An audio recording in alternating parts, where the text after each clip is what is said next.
Bonjour Bruno Conchin. Bonjour. Vous êtes pâtissier cuisinier, vous êtes notamment auteur du livre S'exiler pour exister, paru aux éditions Beau Repère. Alors vous avez un parcours atypique que vous allez nous présenter dans ces prochaines minutes. Certains parlent même de contes de fées. Vous avez notamment quitté la France pour tenter votre chance en Angleterre. Vous êtes parti tout jeune. Pourquoi être parti ? Effectivement, à 19 ans, donc, j'ai quitté la famille pour partir, pour avoir ma première expérience dans un pays étranger. Je suis parti en Afrique pour 2 ans, en Côte d'Ivoire. Et je suis revenu en France et repris le métier de pâtissier. Et donc, après quelques années de un peu tourner en rond dans mon métier, je voulais d'autres opportunités et j'ai décidé de partir en Angleterre. Voilà, pour peut-être quelques jours, vu que je ne parlais pas l'anglais et que le métier qu'on me proposait était bien différent. Il me semble que vous êtes resté un petit peu plus que quelques jours. Hein. Voilà. Je ne pensais pas rester plus que quelques jours, mais après des rencontres que j'ai faites, j'y suis resté pour une vingtaine d'années. 20 ans avec des expériences assez exceptionnelles. Je crois que vous avez cuisiné pour de grands noms. Oui. Notamment pour la reine d'Angleterre. Ah, tout à fait, c'était une expérience extraordinaire. Et surtout, tout ce qui entoure la reine d'Angleterre avant son arrivée, les préparatifs, le protocole, voilà, les personnalités qui gravitent autour de Sa Majesté. Et donc, qui était venu justement pour le Badminton Three-Days Events, donc chez le duc de Beaufort à Badminton. Et c'était intéressant de l'accueillir, de cuisiner pour Sa Majesté, et également d'avoir la chance de dormir, d'avoir la chambre au même niveau et à côté de Sa Majesté, pour ainsi dire. Là, c'est extraordinaire. Oui, tout à fait. Vous vous souvenez le menu du jour ? Non, ça, par contre, je ne l'ai pas noté parce qu'il y avait des buffets. Le midi, c'était plutôt buffet avec les personnalités. Voilà, et donc le soir, franchement, je ne l'ai pas noté. J'aurais dû. J'en ai noté quelques-uns, mais celui-ci, pendant 2-3 jours, elle est restée 3 jours, on va se dire. Et pendant 3 jours, j'étais tellement concentré à ne pas faire d'erreur que je n'ai pas noté le menu. Mais on m'avait dit qu'elle avait... J'ai reçu une lettre après de Sa Majesté, de Buckingham Palace, me disant qu'elle avait apprécié les repas et j'ai été très honoré de recevoir cette lettre. Voilà. Pendant ces années passées en Angleterre, est-ce que vous avez eu l'occasion de cuisiner la cuisine française ? Ah oui, bien sûr, oui, parce que travaillant pour l'aristocratie anglaise, ils voyagent beaucoup, ils ont des chefs français, c'est un mélange de cuisine française, anglaise, et aussi européenne, donc un peu la cuisine italienne, un peu c'est une cuisine un peu mélangée que j'essaye de produire tous les jours. Mais avec suivant les époques, j'avais au château, il y avait des jardiniers qui faisaient un peu pousser selon mes demandes, et donc suivant les périodes de l'année, donc j'avais toujours des produits frais et je préparais mes repas par rapport aux ingrédients que j'allais chercher dans le potager. Bruno, avec le recul, est-ce que vous pourriez dire que cette expérience a été enrichissante ? Ah ben tout à fait. Enrichissante, je suis arrivé à Londres, je ne connaissais pas la langue, je ne connaissais personne et je ne connaissais pas le métier. Donc c'est pour ça, ce livre aussi est pour dire aux jeunes et aux moins jeunes de partir et même s'ils sont pleins d'appréhension, mais ils pourront faire des rencontres justement qui vont les aiguiller peut-être dans un chemin qu'ils n'avaient pas pensé auparavant. Comme moi, la cuisine, c'était pas vraiment mon truc, pour dire la vérité. J'aimais pas trop cuisiner, mais en rencontrant des gens passionnés, dont je dois le citer, Gilles Pauillac, qui est maintenant chef de cuisine au Sénat depuis 15 ans. D'accord, oui. Et donc il m'a vraiment... il avait une telle passion que c'était un peu contagieux. Et donc j'ai été un peu dans son sillage à l'ambassade de France et c'est de là que tout est parti. Alors depuis, vous êtes revenu en France, vous avez donc écrit un livre, S'exiler pour exister. Ce livre, vous l'avez dit, c'est pour transmettre et donner un message positif, pour dire quoi exactement, Bruno? Voilà, par ce livre, bon, c'est une expérience positive que j'ai eue, mais ça aurait pu être aussi informaticien à Pékin, ou alors peut-être faire horticulteur dans un autre pays. Le but, c'est de partir, de voir une autre culture, une autre façon de voir les choses, de comprendre les choses, et partir quelques mois, quelques années, et de revenir enrichi justement de toute cette expérience et de la partager, et également d'avoir non pas une vision franco-française de voir les choses, mais plutôt avoir une palette de possibilités de penser ou de réfléchir, ou alors de voir un problème. Et je pense que c'est très enrichissant d'avoir cette possibilité. Ça veut dire qu'en restant en France ou chez soi, on a moins la possibilité de s'ouvrir au monde, aux autres?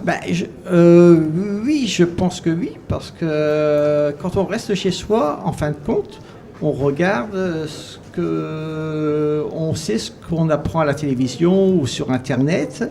Et peut-être, je ne dirais pas que c'est faussé, parce que les documentaires sont vraiment réels, mais c'est peut-être des visions différentes qu'on aurait si on partageait justement cette aventure avec les personnes locales, et qu'il y ait cette complicité qui s'instaure entre vous et les habitants du pays visité.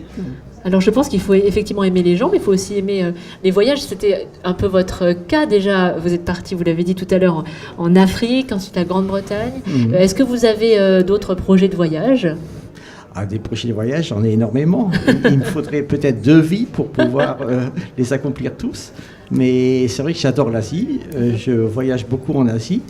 Et en revenant d'Afrique, j'étais parti dans quelques pays d'Afrique de l'Ouest également. Mais je pense que pour moi, ma personnalité, je me sens plus proche de l'Asie.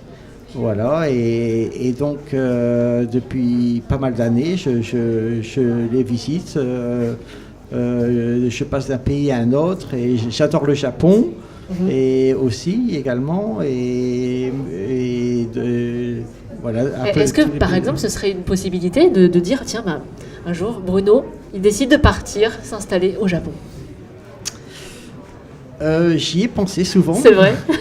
C'est pour ça que j'avais appris un peu le japonais à un moment donné de ma vie, mais je me suis dit que en tant que chef de cuisine au Japon, c'était très délicat, parce qu'il faut être très performant. Et une cuisine au Japon ou à New York ou en Australie, ça restera une cuisine. Et moi, ce qui m'intéresse, c'est vraiment une immersion dans les pays visités. Donc de manger comme eux, de dormir comme eux, de partager un repas dans la rue. Voilà, c'est vraiment d'aller au marché. Voilà, c'est ce qui m'intéresse, et non pas rester dans une cuisine où il n'y a pas vraiment de grands changements par rapport à la France. Alors, vous avez sorti, Bruno, S'exiler pour exister, un premier livre. Est-ce que l'écriture, c'est quelque chose aussi qui continue de vous animer? L'écriture, ça a toujours été un petit problème pour moi. C'est pour ça que c'était quand même un challenge.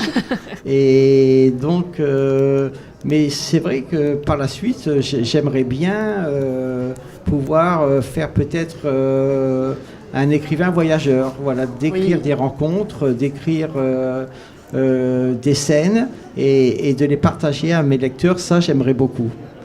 Et ce serait par exemple au Japon, alors? Oui, un des pays serait le Japon, oui, mais le Japon, la Malaisie, j'aime beaucoup, la Thaïlande, le Vietnam, le Cambodge. Il reste encore pas mal de choses à découvrir alors, oui, Bruno. Oui. Je pense que aussi quand on visite le premier pays, la première approche, on apprend, on découvre, Et j'aime bien aller dans les pays plusieurs fois. La deuxième fois, on a déjà quelques bases, on connaît quelques mots. Donc on sait déjà un peu comment s'orienter. Et la troisième fois, c'est les gens qu'on a rencontrés, ça devient la famille presque. Oui. On est invité au mariage, on est invité aux fêtes. Et là, c'est que du bonheur parce que c'est... Bruno, vous êtes désormais installé en Charente-Maritime. Vous êtes donc un voisin. Est-ce que vous connaissiez la Gironde avant de venir aujourd'hui? Pas du tout. J'ai habité en Alsace avec mes parents. Et donc, mais je ne voulais pas trop y retourner, comme je ne suis pas alsacien. Oui. Et j'hésitais entre Toulouse, Montpellier, des villes qui sont quand même animées, universitaires, où il y a vraiment un mélange d'étudiants, de personnalités. Et en fin de compte, un mois de janvier, il faisait froid, il y avait du vent. Je suis atterri à La Rochelle et tout en marchant, les 2 tours, le Vieux-Port, c'était le coup de foudre et j'ai adoré. Et j'ai pris des vacances pour chercher un endroit où m'établir et c'est devenu ma ville d'adoption. Est-ce que la mer est importante également pour vous? Oui, très importante. Parce que la mer dit bateau, dit voyage, dit partir expédition, dit la mer, c'est le début du voyage.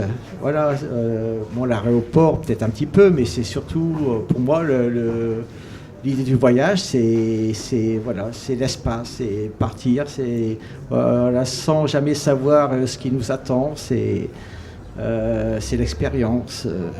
Est-ce que vous diriez, Bruno, que vous êtes un aventurier?